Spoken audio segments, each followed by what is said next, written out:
నమస్తే, welcome to JM6 TV. ఈరోజు ముఖ్యాంశాలు.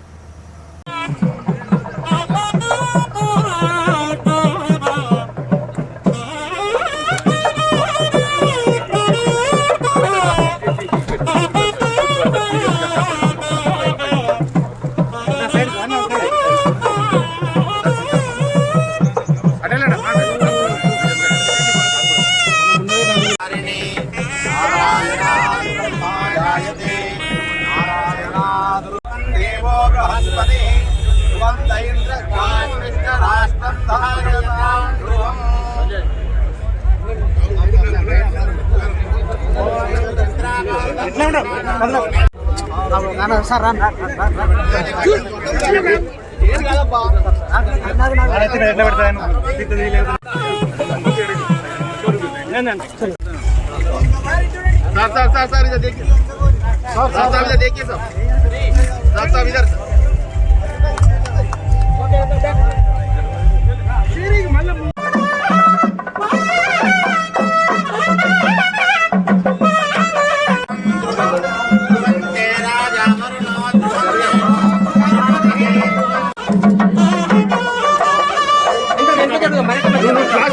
फ्लैश ओके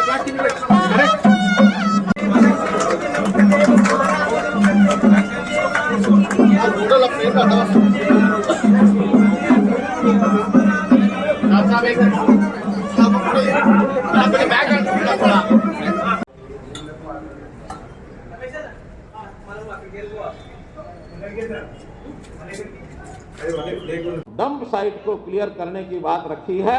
मैं आपको वादा दिलाता हूं कि उसके ऊपर उसकी प्रोसेसिंग में वेस्ट का प्रोसेसिंग, उसमें जितना भी फाइनेंशियल और टेक्निकल सपोर्ट है पूरा केंद्र सरकार उसके लिए देगी। मैं आपको ये वादा करता हूं। इसलिए इस शहर का जो वातावरण है वो अच्छा बने, ये हम सब चाहते हैं। आपके इस काम में भी हम सहयोगी बनेंगे। मित्रों, बहुत बातें बताने की हैं, लेकिन चूंकि भारत सरकार के नाते मैं कह सकता हूं, मेरे पास आवास विभाग, शहरी विकास और साथ में ऊर्जा विभाग भी है। ऊर्जा यानी बिजली, बिजली की बात हमारे मित्रों ने कही नहीं है, या तो सब ठीक ठाक है, और या आपको जानकारी नहीं है कि मेरे पास पावर डिपार्टमेंट भी है। मैं उसमें भी वादा करता हूं कि जितनी इस प्रदेश की मांग होगी उस मांग में बिजली की सप्लाई में कोई कमी नहीं आने दी जाएगी। ये मैं आपको वादा करता हूं। उसमें कुछ जो कमियां प्रदेश सरकार को मुझे ध्यान करानी है, आज दोपहर के बाद मुख्यमंत्री जी के साथ हमारी मीटिंग है, मैं बताऊंगा कि प्रदेश सरकार भी इन योजनाओं को आगे बढ़ने के लिए अपना हाथ आगे बढ़ाए, क्योंकि सब योजनाएं ये भारत सरकार और केंद्र प्रदेश सरकार ये मिलके चलाती हैं। हमारी सरकारें हो सकता है अलग अलग पार्टियों की अलग अलग समय रही हों, लेकिन इसमें ऐसा कोई होड़ नहीं है कि हमको किसी प्रदेश में कोई कम देना है या ज़्यादा देना है। हर प्रदेश का जो शेयर है वो उसको मिले, और जो थोड़ा कमज़ोर है उसको ज़्यादा मिले, क्योंकि हम अंत्योदय भावना पर काम करते रहे हैं। जो अंत में रह गया, कमज़ोर पक्ष किसी का है, उसको ज़्यादा देने का काम ये भारत सरकार हमेशा करती है। तो इसलिए यहाँ जो बातें हैं मैंने आपको जो बताई हैं, मैं समझता हूँ कि करीमनगर, तेलंगाना, किसी भी बात के लिए हम भारत सरकार के नाते पीछे नहीं हटेंगे। आप एक कदम आगे बढ़ाइए, हम 2 कदम आगे बढ़ाएंगे। मित्रों, మీకు నా కృతజ్ఞతలు. జై హింద్.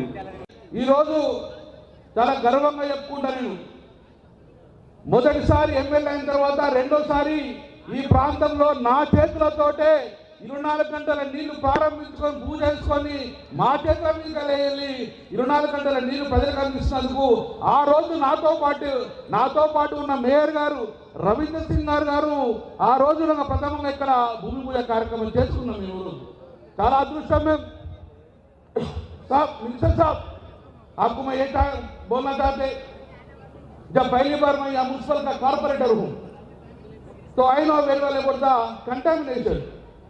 तो पब्लिक का डिसीज आने में 90% ये पोल्यूटेड वाटर से होता है. I am engineer, basically I am engineer.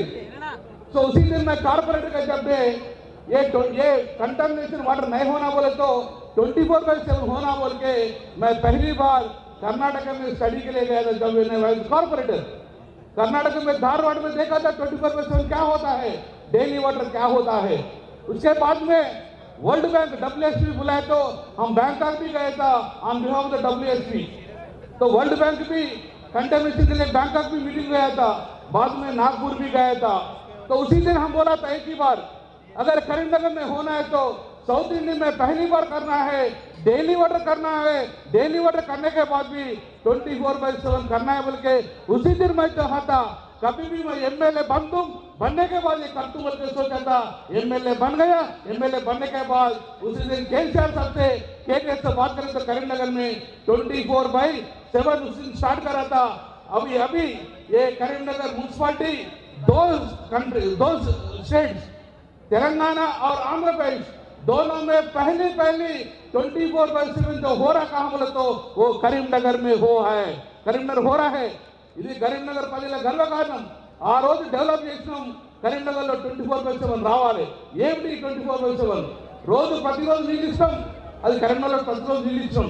కానీ 24 గంటల నీళ్లు ప్రజలకు ఎప్పుడు ట్యాప్ ఇస్తే అప్పుడు నీళ్లు రావాలంటే అది పైలట్ ప్రాజెక్ట్గా కరీంనగర్లో ఆ రోజు స్టార్ట్ చేయడం జరిగింది। అంటే ఒకసారి పైపుల నీళ్ళు ఉన్న తర్వాత కంటామినేషన్ కలుషితం ఎప్పుడైతే ఆ పైపులలో హోల్ ఉంటే నీళ్లు కలుషితం అవుతాయి, తద్వారా డెంగ్యూ లాంటి జ్వరాలు వస్తాయి। కాబట్టి అసలు నీళ్ళే కలుషితం రాకూడదంటే ఆ పైపులలో 24 గంటల నీళ్లు ఉండాలి। అదే 24/7 ఈరోజు స్టార్ట్ చేయడం జరిగింది।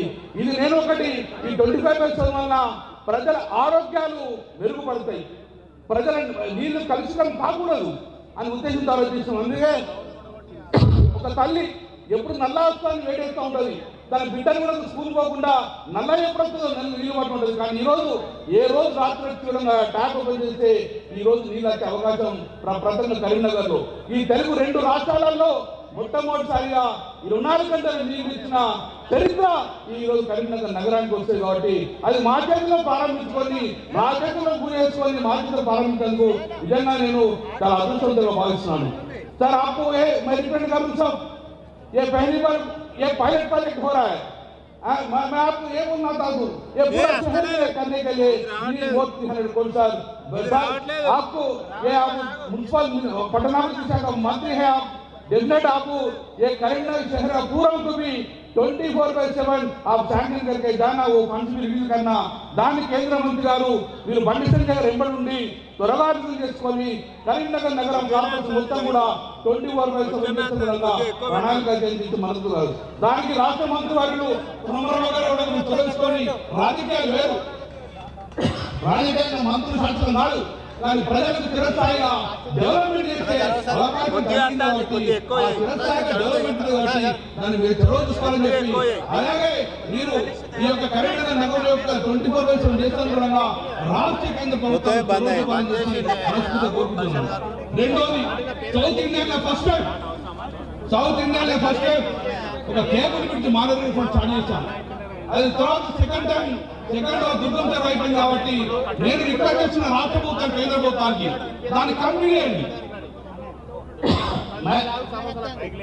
గుజరాత్ లో ఎలాగైతే సబర్మతి కంప్లీట్ చేస్తున్నామో, రేవంత్ రెడ్డి గారు ముఖ్యమంత్రి గారు ఎలాగైతే మున్సిపాలిటీ చేస్తున్నారో, ఇది ఆల్రెడీ కరీంనగర్ లో మానేరు వరకు స్టార్ట్ అయింది। కాబట్టి దాన్ని కంప్లీట్ చేసే బాధ్యతగా కేంద్ర రాష్ట్ర ప్రభుత్వం తీసుకోవాలని చెప్పి నేను అనుగుణంగా development should not be stopped anywhere. The development should continue. That's our representation here. Thank you very much, Jai Telangana.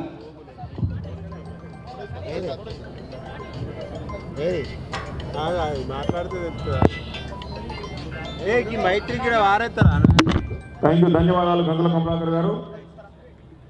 ఈరోజు 24 గంటల మంచినీటి కోసం గతంలో రాంపూర్ రిజర్వాయర్ కింద చేద్దామని ప్రతిపాదన తీసుకుంటే रामपुर रिजर्वायर की सही पाइपलाइन नेटवर्क लेదని చెప్పి बर्निंग इशू सर और डंपिंग यार्ड का इशू पूरा जनता को नुकसान हो रहा है सर।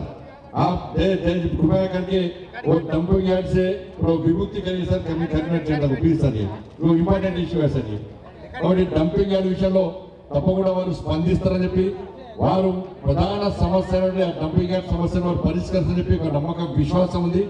దాంతోపాటు ఇప్పటివరకు కూడా కేంద్ర ప్రభుత్వము అన్ని రకాల స్మార్ట్ సిటీ ప్రకటించిన తర్వాత అన్ని రకాల నిధులను విడుదల చేస్తూ ఉండడం వల్లనే వాళ్ళ స్మార్ట్ సిటీ వాళ్ళ పనులు పూర్తి కాబోతున్నాయి। వాళ్ళు సరే కొంత ఇబ్బంది వస్తున్నప్పుడు కూడా మొదట విడుదల కాని సందర్భంలో కూడా స్టాండింగ్ కమిటీలో నేను చాలా సీరియస్ గా గొడవ చేసిన తర్వాత అప్పుడు వెంటనే ప్రభుత్వం నిధులు విడుదల చేయడం, కరీంనగర్ కానీ వరంగల్ కానీ, దాని తర్వాత పనులని త్వరితగతిన పూర్తి చేసే ప్రయత్నం చేసింది.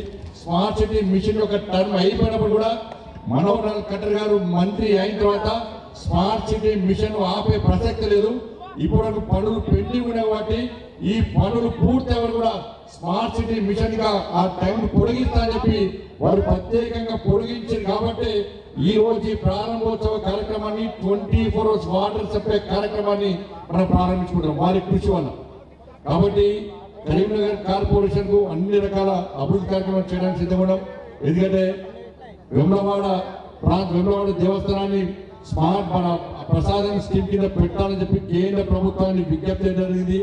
అదేవిధంగా కొండగట్టు ఆంజనేయ స్వామి దేవాలయాన్ని కరీంనగర్ ఎల్ఎండిని కూడా టూరిజం రామాయణ సర్క్యూట్ కింద టూరిజం కింద పెట్టాలని చెప్పి కూడా కేంద్ర ప్రభుత్వానికి విజ్ఞప్తి చేసిన తర్వాత సంబంధిత శాఖ మంత్రి సానుకూలంగా స్పందించడం జరిగింది. దాంతో పాటు పొన్న ప్రభాకర్ ఏం చేసినట్టే నవోదయ స్కూల్ ఎట్టి పట్టు వంగరికి ఇస్తేనే ఇంకోసారి మీతో మాట్లాడతా, లేకుండా మాట్లాడని వార్నింగ్ ఇచ్చిన తర్వాత నేను కూడా కేంద్ర మంత్రిని కలిసాక సిరిసిల్ల దాంతో పాటు హుస్నాబాద్ రెండు ప్రాంతాలకు కూడా నవోదయ స్కూల్ శాంక్షన్ చేసే ప్రయత్నం ప్రభుత్వం చేస్తున్నది. దాదాపు శాంక్షన్ చేశాడు. దాంతో పాటు కరీంనగర్ ప్రజలందరూ ఎదురు చూడండి ఈఎస్ఐ హాస్పిటల్ కూడా కేంద్ర ప్రభుత్వం శాంక్షన్ చేయబోతుంది కరీంనగర్ కి సంబంధించి. కాబట్టి ఇట్లా అనేక నిధులు కేంద్రం నుంచి తీసుకోవడానికి సిద్ధంగా ఉన్నాయి. కాబట్టి అందరం కలిసికట్టుగా ఈ అభివృద్ధి కోసం ముందుతాం. తెలంగాణ రాష్ట్రానికి నరేంద్ర మోడీ ప్రభుత్వం తక్కువేం చేయలేదు. 10 సంవత్సరాల్లో 12 లక్షల కోట్ల రూపాయలను ఈ తెలంగాణ రాష్ట్రానికి ఇచ్చిన ఘనత కేంద్ర ప్రభుత్వానికి. కేవలం 1,50,000 కోట్ల రూపాయలను జాతీయ రహదారులకు ఇష్టం. ఇవాళ కేవలం పెద్దపల్లి తప్ప 32 జిల్లాలకు జాతీయ రహదారుల విస్తరణ జరిగింది. పెద్దపల్లి కూడా అతి త్వరలో దాన్ని కూడా జాతీయ రహదారి విస్తరణ చేయడానికి కేంద్ర ప్రభుత్వం సిద్ధంగా ఉంది. 32,000 కోట్ల రూపాయలు రైల్వే నిధులకు కూడా జరిగింది. ఇట్లా ప్రభుత్వానికి సహకరించడానికి సిద్ధంగా ఉన్నాం. మరి కేంద్ర రాష్ట్ర ప్రభుత్వాలు కలిసి ముందుకు సాగుతూనే, కలిసి సమన్వయంతో ముందుకు సాగుతూనే రాష్ట్ర అభివృద్ధి సాధ్యమైన విషయాన్ని మనం గుర్తుంచుకోవాల్సిన అవసరం ఉంది. కాబట్టి అందరం కలిసిమెలిసి ఎట్టి పరిస్థితుల్లో ఈ కరీంనగర్ అభివృద్ధికి రాబోయే రోజుల్లో కూడా మేమందరం ముందుకు వస్తామని చెప్పి ఈ సందర్భంగా విజ్ఞప్తి చేస్తూ, సమయం లేదు వారు మళ్ళీ ఢిల్లీ హైదరాబాద్ లో మీటింగ్ ఉంది, ఢిల్లీ వారు మాట్లాడాల్సిన అవసరం ఉంది. కాబట్టి